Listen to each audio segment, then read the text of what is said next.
ডাকসু নির্বাচনে VP, GS, AGS সহ মোট ২৮টি পদের মধ্যে বেশিরভাগ পদেই জয়ী হয়েছে ছাত্র শিবির সমর্থিত প্যানেলের প্রার্থীরা। এই ঘটনা চমকে দিয়েছে সবাইকে। যারা এই নির্বাচনের দিকে সচেতনভাবে নজর রাখছিলেন তাদের ধারণা ছিল বিভিন্ন প্যানেল বা স্বতন্ত্র প্রার্থীদের মধ্যে হাড্ডাহাড্ডি লড়াই হবে, কিন্তু নির্বাচনের ফলাফল এবং ভোটের হিসাব যদি সূক্ষ্মভাবে দেখেন তাহলে তো আরও অবাক হবেন। যাদেরকে সম্ভাবনাময় প্রার্থী ভাবা হচ্ছিল তারা কেউই শিবির সমর্থিত প্যানেলের ধারে কাছে ঘেঁষতে পারেনি, এমনকি ছাত্রদল সমর্থিত প্যানেলের প্রার্থীরাও নয়। কেন এমন হলো? এই ঘটনা জাতীয় রাজনীতিতে কতটা প্রভাব ফেলবে? বিএনপি কি এখান থেকে কোনো শিক্ষা নেবে? শিবির কোন কৌশলে গিয়েছে? এসব প্রশ্ন সামনে রেখেই শুরু করছি এবারের প্রেক্ষাপট। ২০২৪ সালের ৫ আগস্ট পট পরিবর্তনের পর বাংলাদেশের রাজনীতিতে সবচেয়ে বড় জটিলতা তৈরি হয়েছে জাতীয় নির্বাচন নিয়ে। কারণ সেই নির্বাচনের বিভিন্ন দিক নিয়ে কয়েকদিন পরপরই রাজনৈতিক দলগুলোর মধ্যে সংশয় ও জটিলতা তৈরি হয়। সবশেষ ২০২৬ সালের ফেব্রুয়ারিতে জাতীয় নির্বাচন হবে এমন টার্গেট নিয়ে এগিয়ে যাচ্ছে বর্তমান অন্তর্বর্তী সরকার এবং রাজনৈতিক দলগুলো। কিন্তু তার মধ্যেই যখন ঢাকা বিশ্ববিদ্যালয়ের ছাত্র সংসদ নির্বাচন সামনে এলো, তখন রাজনৈতিক দলগুলো এবং সরকার এটাকেই বড় চ্যালেঞ্জ হিসেবে নিল।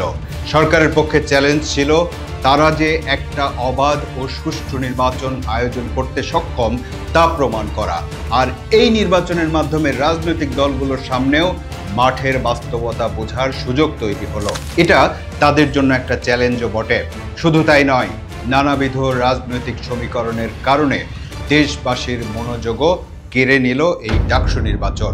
আর এই কাজে অনেক বড় ভূমিকা রেখেছে সামাজিক যোগাযোগ মাধ্যম ও গণমাধ্যম। প্রতি মুহূর্তে প্রত্যেক প্রার্থীর কর্মকাণ্ড আর প্রতিশ্রুতির কথা বিশ্ববিদ্যালয়ের গণ্ডি পেরিয়ে পৌঁছে যেতে থাকে আমাদের মতো আমজনতার কাছে। অন্য যে কোনো নির্বাচনে যেমন হয়, এই নির্বাচনেও তেমনটাই হয়েছে।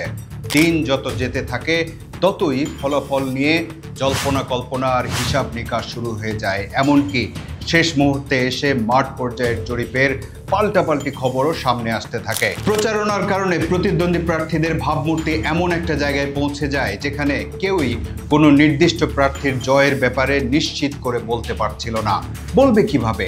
কোনো প্রার্থীর পেছনে বড় রাজনৈতিক শক্তির সমর্থন ছিল, কোনো প্রার্থী আবার প্রচারণার কারণে বেশি আলোচিত হচ্ছিল। কিন্তু আলোচনা সব মানুষের মধ্যে হলেও ভোটার তো ঢাকা বিশ্ববিদ্যালয়ের শিক্ষার্থীরা। তারা তরুণ, তারা শিক্ষিত, তাদের চিন্তার জগৎ অন্যরকম। তারপর আবার বছরখানেক আগেই বড় রাজনৈতিক পরিবর্তন দেখেছে। সেই পরিবর্তনের অংশীদারও তারা। তারা কি শুধু দল দেখে ভোট দেবে, নাকি ব্যক্তির যোগ্যতাও বিবেচনা করবে? কোনো প্রার্থী বা প্যানেলের দলীয় ভিত্তি কতটুকু, তাদের নিজস্ব কোনো ভোট ব্যাংক আছে কিনা, নারী ভোটাররা কি সিদ্ধান্ত নেবে, অনাবাসিক শিক্ষার্থীরা কোন বিষয়গুলো বিবেচনা করবে, এমন বহু ক্যালকুলেশন ছিল। কিন্তু এক শিবির সমর্থিত প্যানেলই যে গেম চেঞ্জ করে দেবে সেটা কেউই চিন্তা করেনি।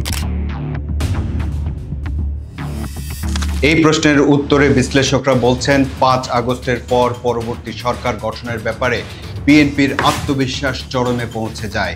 এই আত্মবিশ্বাস দলের নেতাকর্মীদের বেপরোয়া করে তোলে। চাঁদাবাজি থেকে দখলবাজি পর্যন্ত নানা কর্মকাণ্ড নিয়মিত খবরের শিরোনাম হতে থাকে। এমনকি দলের হাইকমান্ডের নির্দেশনাতেও তার লাগাম টেনে ধরা কঠিন হয়ে যায়। তার ফলে ভাবমূর্তিতে নেতিবাচক প্রভাব পড়তে শুরু করে। এই সুযোগটারই সদ্ব্যবহার করে প্রতিদ্বন্দ্বী রাজনৈতিক দলগুলো। সামাজিক যোগাযোগ মাধ্যমে ছড়িয়ে পড়ে একটি স্লোগান, নৌকা আর ধানের শীষ, দুই সাপের একই বিষ। এই জায়গায় তিনটি রাজনৈতিক দলকে সামনে নিয়ে আসুন, বিএনপি, জামায়াত আর এনসিপি। এখানেই শুরু হয় চেতনা বা মতবাদের দ্বন্দ্ব। সেই দ্বন্দ্বই ছড়িয়ে পড়ে রাজনীতির মাঠে। একটা দীর্ঘ সময় ধরে আওয়ামী লীগের রাজনৈতিক চাপে কোণঠাসা হতে হতে কৌশলগত কারণে জামায়াতের সঙ্গ ত্যাগ করে বিএনপি।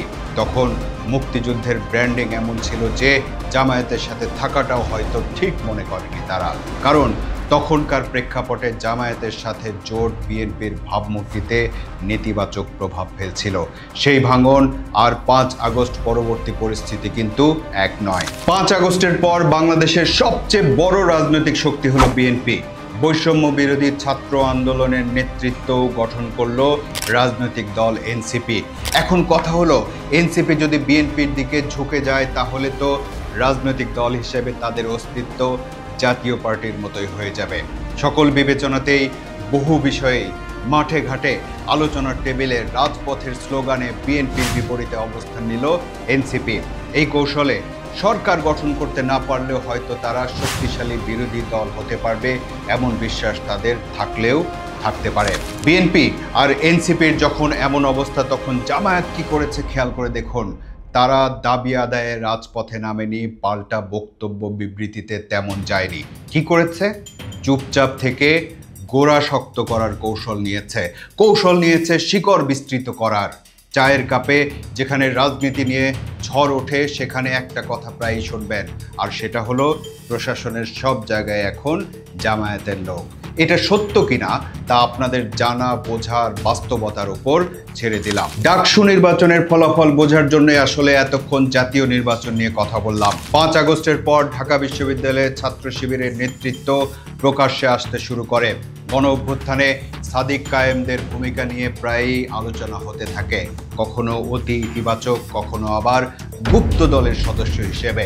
গুপ্ত দল বলা হয় কারণ তারা টিকে থাকার কৌশল হিসেবে ছাত্রলীগের সাথে ওতপ্রোতভাবে জড়িয়ে ছিল, অর্থাৎ আওয়ামী লীগের পুরো সময়েই তারা এই কৌশলে টিকেছিল, খুব গোপনে এবং ধীরে এগিয়েছে।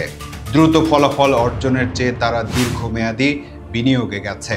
এই কারণে কেউই বুঝতে পারেনি তাদের শিকড় কতটা বিস্তৃত হচ্ছে। সংগঠিত হয়েছে, পরিচ্ছন্ন ভাবমূর্তি তৈরি করেছে।